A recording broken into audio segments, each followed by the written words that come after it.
நான் சொல்றது கேட்காத, நீ சொல்றது கேட்காத, நீ ஏன் ஆய்வு பண்ணு. ஓ முன்னோரோட வரலாறு தெரிப்பாரு.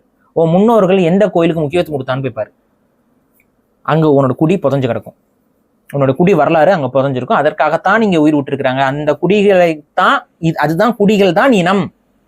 குடிகளுடைய தொகுப்பு தான் இனமா இருக்கு. அந்த இனத்துக்குள்ள பல குடிகள் தான் அந்த இனத்தை தக்க வச்சு வாழ வச்சிருக்குது. இந்த குடிகள் எல்லாம் நம்மளுடைய அடையாளங்கள். எது நமது அடையாளம்னா நிறைய பேருக்கு இங்க குழப்பமா இருக்கு. எது நம்மால் மாற்றிக்கொள்ள முடியாததோ, எதை உன்னால் மாற்றவே முடியாததோ அதுதான் அடையாளம். எதை உன்னால் மாற்ற முடியாது? உன் பிறப்பை தான் உன்னால மாற்ற முடியாது. இந்த ட்ரெஸ் மாத்திக்கலாம், பேரை மாத்திக்கலாம், மதத்தை மாத்திக்கலாம். நீ இன்னைக்கு கிறிஸ்தவனா இருக்கலாம், நாளைக்கு இஸ்லாமியனா மாறலாம், நாளைக்கு இந்துவா மாறலாம், நாளைக்கு புத்த மதத்தை தழுவலாம், நாளைக்கு சமண மதத்தை தழுவலாம். உன்னால் மாற்றிக்கொள்ள முடியும்.